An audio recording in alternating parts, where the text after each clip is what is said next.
Hi guys, welcome back to the shop. Hey, today I'm going to get back on some of the paint and body stuff.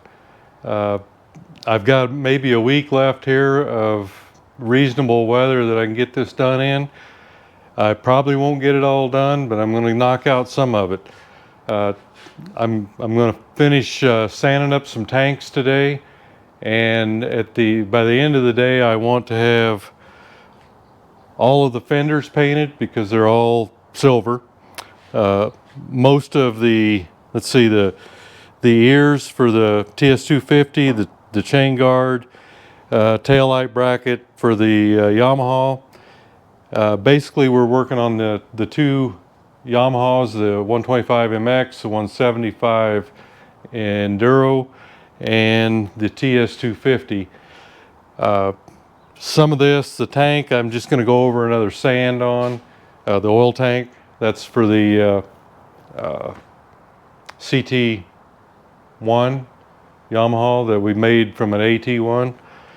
Anyhow, we're going to go through some of the sanding. I'm getting pretty close on it. I don't think I need to put any more body filler on or putty. We're just going to use a guide coat.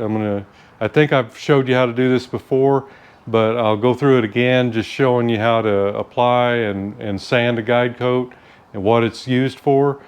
And we'll try to knock this stuff out, and hopefully I'll have some paint on the fenders by the end of the day, and maybe even a gas tank, not sure.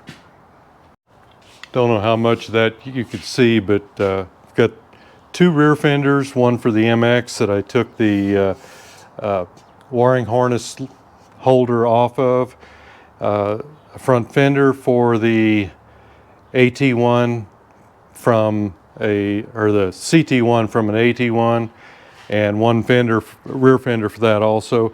The TS250 rear fender, taillight bracket for the CT1.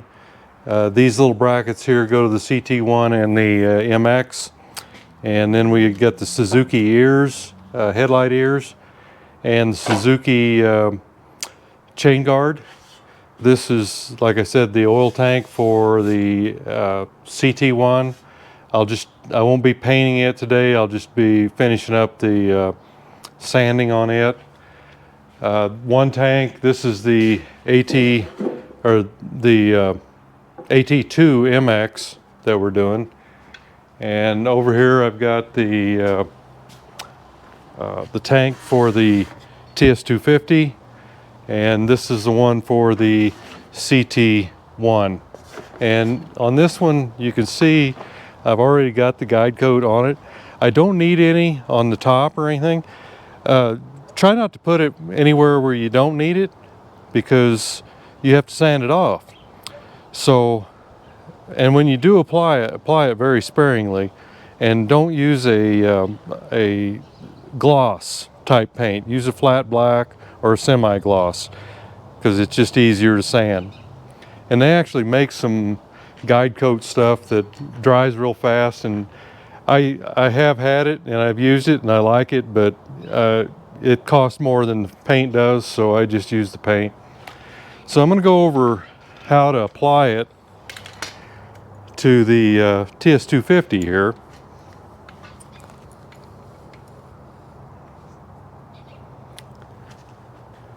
Okay, I'm just using the Krylon, and I actually get the industrial grade. It's you can't buy this particular color, which is the 1613 semi-flat black.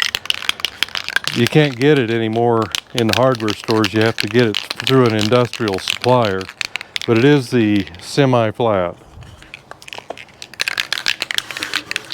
And I mean, it's not rocket science. It's just it's a rattle can. But my point is, don't put it anywhere you don't need it. The top of the tank is for the most part done, and the only places that I'm still working on are the sides and maybe a little bit of the front. You just have to kind of remember what you're doing. And like I said, this is sparingly. Remember, anything you put on there, you got to take off.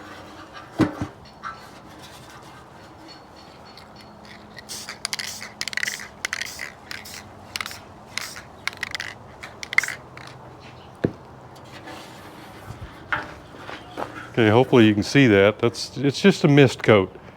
And the whole purpose of this is when you start sanding, any high spots you're going to take the black off of.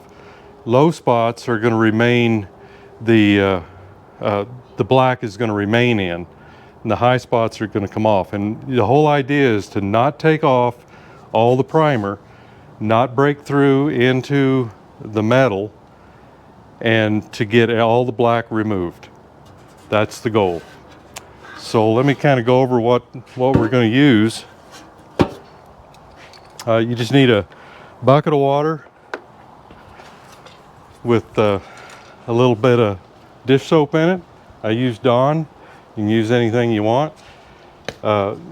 Some sanding blocks. This one I like because it's foamy on the back and has a hard surface on the top.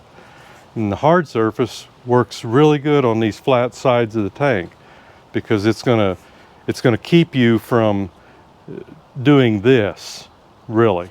But if you need to do that, you can do that by that way, or even this way with the foam side. If you need a soft edge, such as rolling up this way, you know, because of the length of this, it's better to go this way. And one thing that you don't want to do is use a lot of pressure. For the flat sides, it's best to just use this and vary how you do it.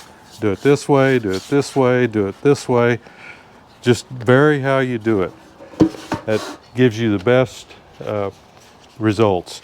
And I've got a few other things that I just make out of some foam. You know, sometimes it's useful, sometimes it's not. And you just need some old t-shirts or something and a water bottle that you can spray with to clean off the residue afterwards.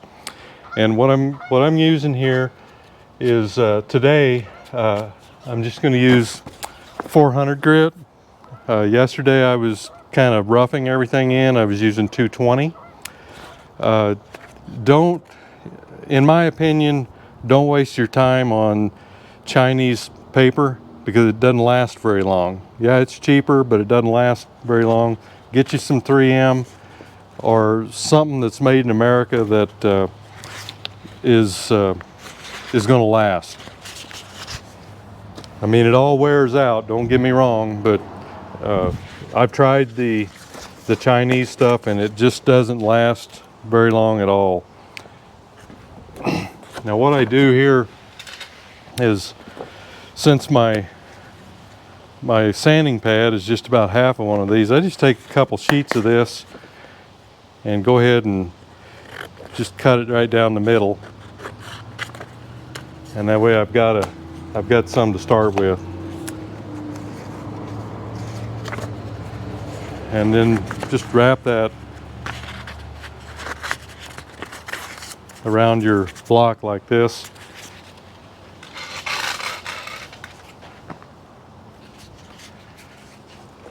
And then we just get it wet and start sanding.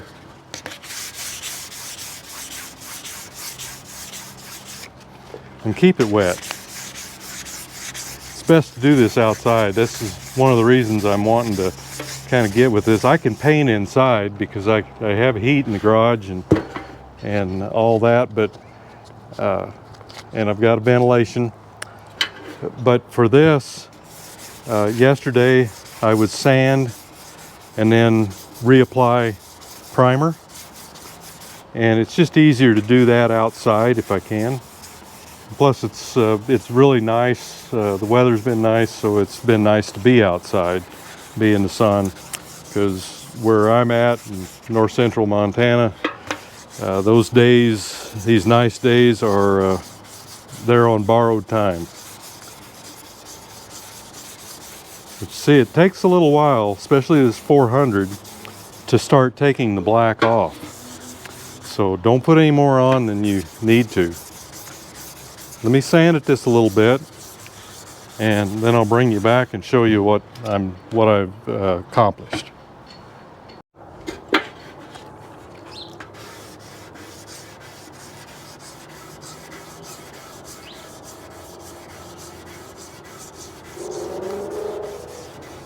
taking care of this rolled edge now.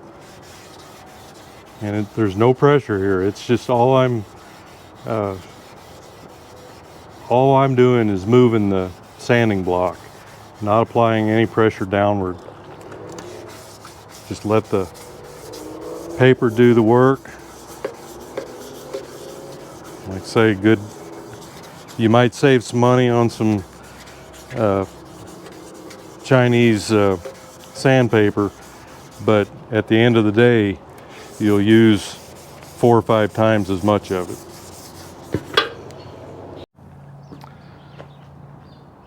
Okay, now once you're done with all that, you know, I've gotten all the black off, and I didn't break through anywhere. I got a little spot right there. You're going to do that on the edges sometimes, right here, and that's not a problem. You don't have to go back and prime that. Little one down here. When you put the sealer on, that's good enough. It's primer sealer, and that'll go on, and you won't sand that unless you boo-boo or something. But this tank is just about ready to go. So the work that I put into it yesterday really paid off. And one thing you can do when you've got this wet like this, you can look at it and you can tell, because you've got the sheen just like you do with paint. You can tell whether or not you're in good shape or not, whether you've got any outstanding dents or hills or whatever.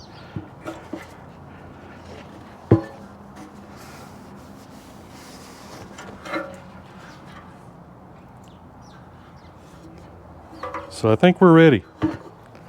Ready on that to put the sealer on and give it some paint. So I'm going to set this one aside, and I'm going to work on, I don't have too much to do to fenders. I'm not going to guide coat them because I've got them close enough. I think I'm just going to give them a good sand, and then we're going to go ahead and shoot those. This is the CT-1 or AT-1 to CT-1, and really, you know, there's some imperfections, but you just don't worry about it too much, because a lot of this, like here, this is all going to be underneath the tail light.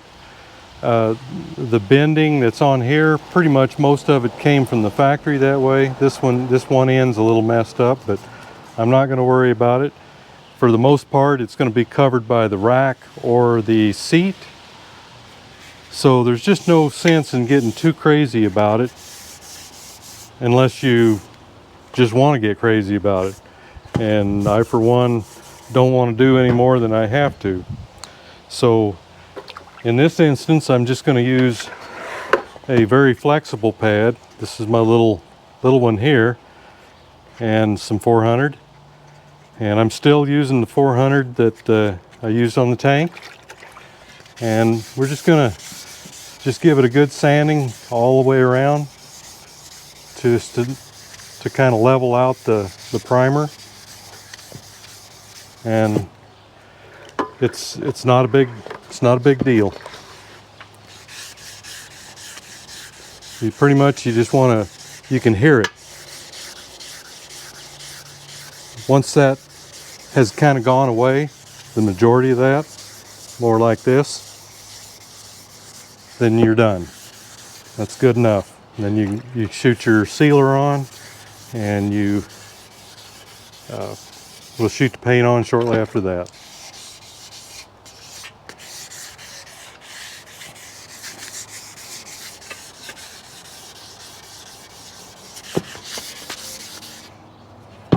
You get the idea.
Now we're getting ready to put the primer surfacer, or primer sealer rather, on.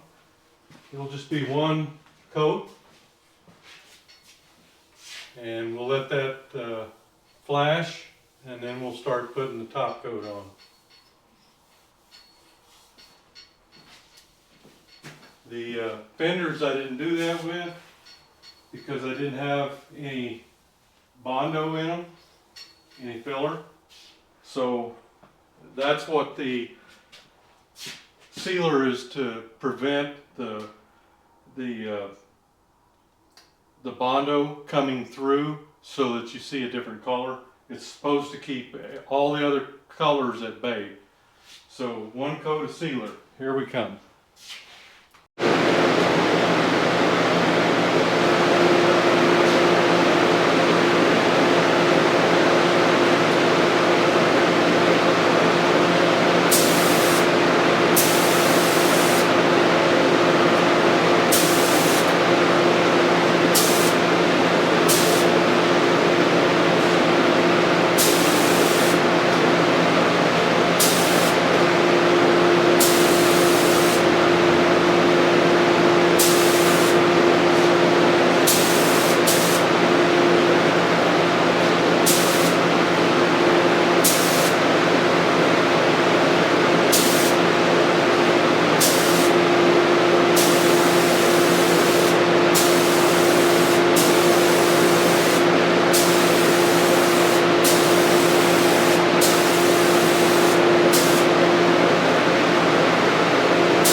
Okay guys, I think we're done with the TS250 stuff for the most part. Got some that still need to paint, but the tank turned out pretty good.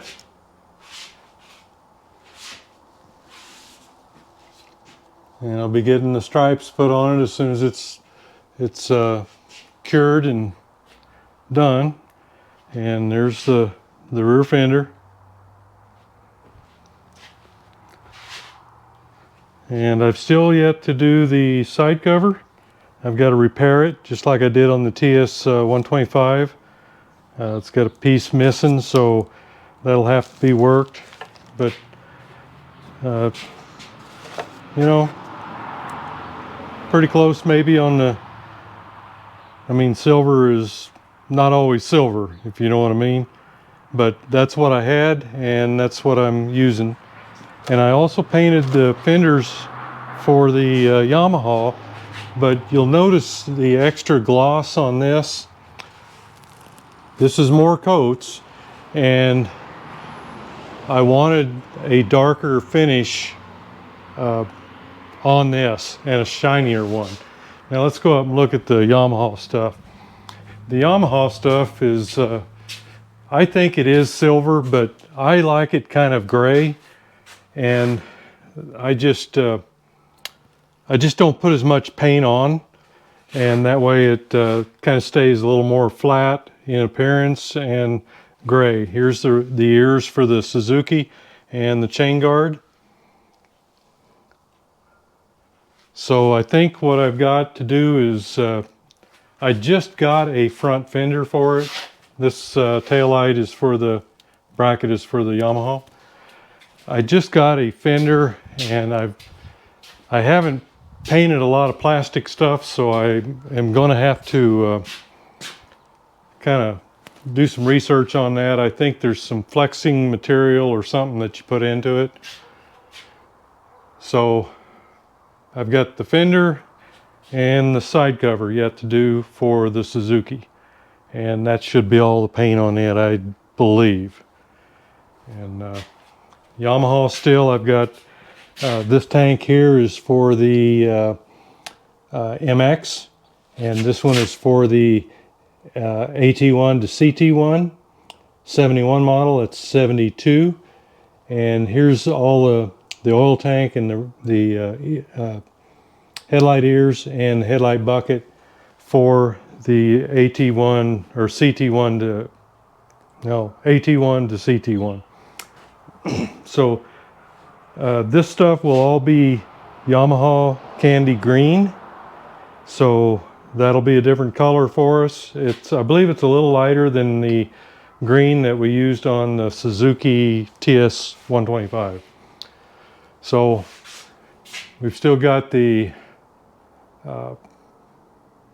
Twinjet 90, and I've got the Suzuki setting up here. After everything is cured out, I'll go ahead and get the rubbers on it and get it setting up here so that it can be more out of harm's way. You know how I am. The stuff is better off on the bike than sitting around here like this.